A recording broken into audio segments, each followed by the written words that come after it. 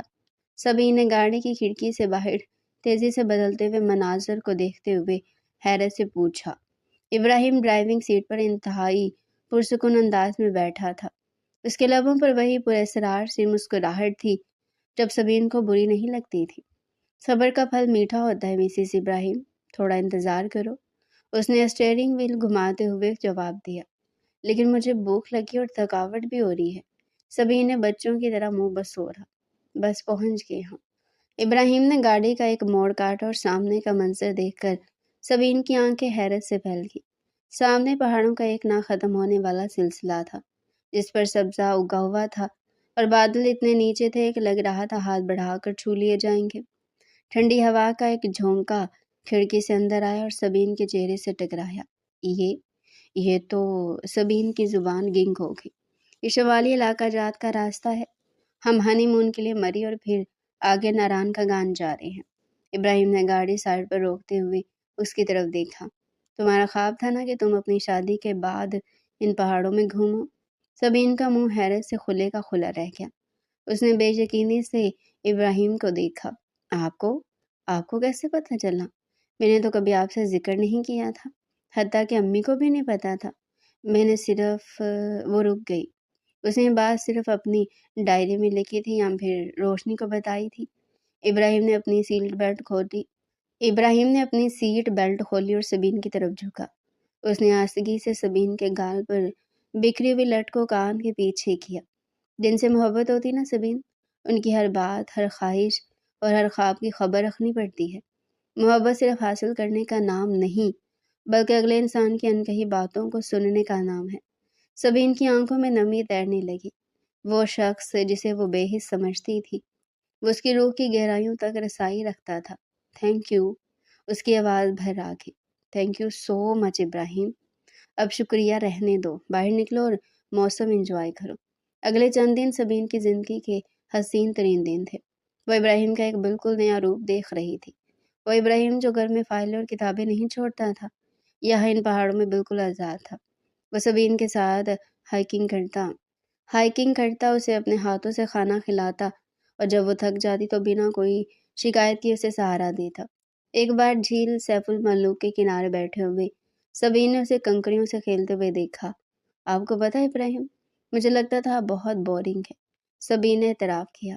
ابراہیم ہنس پڑا۔ اس کی ہنسی ان پہاڑوں میں گونجی تو سبین کو لگا جیسے کوئی موسیقی بج رہی ہو، اور اب اس نے بنوے اچکا کر پوچھا، اب مجھے لگتا ہے کہ میں غلط تھی۔ سبین نے شرارت سے کہا، آپ بورنگ نہیں ہیں، بس آپ کو کھیلنے کے لیے صحیح ماحول چاہیے تھا۔ نہیں سبین، ابراہیم سنجیدہ ہو گیا، میں بورنگ نہیں تھا، بس میں اپنی خوشیاں، اپنی شرارتیں اور اپنی محبت ہر کسی پر ضائع نہیں کرتا تھا۔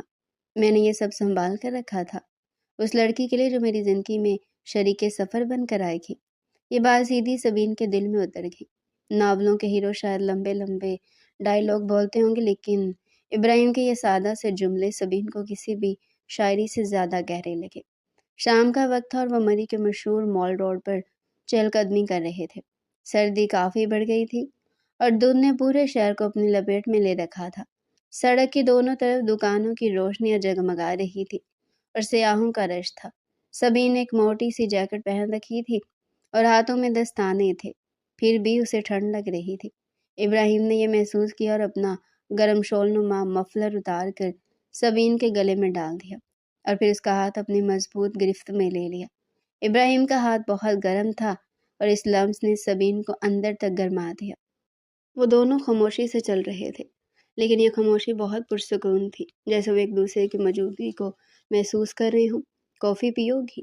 ابراہیم نے کیفے کے سامنے رک کر پوچھا۔ ہاں، لیکن پہلے مجھے کچھ کہنا ہے۔ سبین وہیں رک گئی۔ لوگ ان کے پاس سے گزر رہے تھے، لیکن سبین کو دنیا کی کوئی پرواہ نہیں تھی۔ اس نے ابراہیم کے سامنے کھڑے ہو کر اس کی آنکھوں میں دیکھا۔ کیا ہوا؟ طبیعت تو ٹھیک ہے؟ ابراہیم فکر مندی سے اس کے ماتھے کو چھونے لگا۔ سبین نے اس کا ہاتھ پکڑ کر اپنے رخسار پر رکھ لیا۔ میں ٹھیک ہوں ابراہیم، میں بالکل ٹھیک ہوں، بس مجھے اپنی یہ غلطی ماننی ہے۔ ابراہیم خاموش رہا، وہ بس اسے دیکھتا رہا۔ میں ہمیشہ ایک خیالی دنیا میں رہی۔ میں نے سوچا تھا کہ میرا ہیرو وہ ہوگا جو ناولوں کے کور پیج پر ہوتا ہے، لمبا تڑنگا، بڑی بڑی آنکھوں والا، جو میرے لیے چاند تارے توڑ لائے گا، جس کا نام یارم کاظمی جیسا کچھ ہوگا، جو حق جتائے گا، محبت کرے گا، شدت سے چاہے گا۔ سبین کی آواز میں جذبات کا تلاطم تھا۔ میں اس وہم کے پیچھے بھاگتی رہی اور جو ہیرا میرے پاس تھا اسے پتھر سمجھ کر ٹھکراتی رہی، لیکن ان چند دنوں میں، بلکہ ہماری شادی کے بعد سے اب تک، آپ نے مجھے احساس دلایا کہ حقیقت افسانے سے کتنی مختلف اور کتنی خوبصورت ہوتی ہے۔ سبین کی آنکھوں سے ایک آنسو نکل کر ابراہیم کے ہاتھ پر گر گیا۔ ابراہیم، آپ نے میرا ہر نخرہ اٹھایا، میری بدتمیزی برداشت کی، میں نے شادی سے انکار کیا، آپ کی ذات کو نشانہ بنایا، لیکن آپ نے صبر سے کام لیا اور مجھے وہ سب دیا جو میں نے مانگا بھی نہیں تھا۔ اس نے گہری سانس لی اور مسکرا دی۔ آج میں سبین ابراہیم اس مال روڈ کے بیچوں بیچ یہ اقرار کرتی ہوں کہ اصل زندگی کے جو ہیرو ہوتے ہیں نا، وہی سب سے بیسٹ ہوتے ہیں۔ وہ جو آپ کا ہاتھ تھام کر آپ کو سردی سے بچاتے ہیں، جو آپ کی خاموشی کو سمجھتے ہیں۔ اب میں کسی یارم کاظمی کے پیچھے نہیں بھاگوں گی، کیونکہ میرے یارم کاظمی تو آپ ہیں۔ ابراہیم جو بہت ضبط والا انسان تھا، اس لمحے اس کی آنکھوں میں بھی نمی آ گئی۔ اس کے چہرے پر ایک ایسی مسکان بکھری جس نے سبین کی دنیا روشن کر دی۔ اس نے سبین کے دونوں ہاتھ تھام کر انہیں بوسہ دیا۔ مجھے خوشی ہے کہ تمہیں بالآخر عقل آ ہی گئی، اس نے اپنے مخصوص انداز میں چھیڑا، جس پر سبین ہنس پڑی اور اس کے بازو پر ہلکا سا مکہ مارا۔ میں ہمیشہ تمہارے ساتھ رہوں گا سبین، ایک سائے کی طرح۔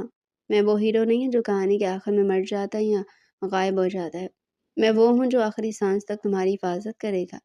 انہوں نے وہیں کھڑے ہو کر کافی پی، ایک دوسرے کے ساتھ سیلفیاں لی اور ہنسی مذاق کرتے رہے۔ مال روڈ کی بھیڑ میں وہ دونوں اپنی ہی دنیا میں مگن تھے۔ سبین نے ابراہیم کے کندھے پر سر رکھا اور آسمان کی طرف دیکھا، جہاں بادلوں کے بیچ سے چاند جھانک رہا تھا۔ اسے یاد آیا کہ وہ کیسے راتوں کو جا کر یارم کے خواب دیکھتی تھی۔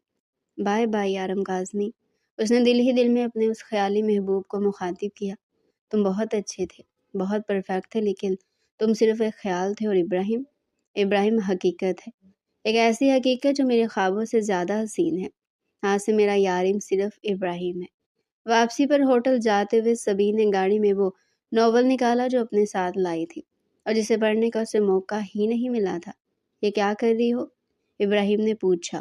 سبین نے گاڑی کا شیشہ نیچے کیا اور ٹھنڈی ہوا کو اندر آنے دیا۔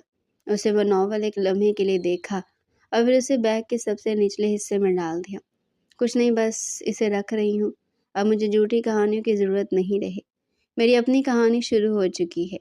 ابراہیم نے مسکرا کر اس کا ہاتھ تھام دیا اور گاڑی کی رفتار بڑھا دی۔ پہاڑوں کی وادیوں میں ان کی محبت کی بات گشت گونج رہی تھی، جب کسی کتاب کے صفحات میں نہیں بلکہ دلوں کی دھڑکنوں میں محفوظ تھی۔ تو ڈیئر پیارے ناظرین، یہ تھا آج کا ہمارا انٹرسٹنگ اور مزے کا ناول۔ مزید ایسے ہی ناول ہمارے چینل پر ڈیلی سننا چاہتے ہیں تو چینل کو سبسکرائب کریں، ویڈیو کو لائک کریں اور کمنٹ سیکشن میں اپنی رائے لازمی دیں۔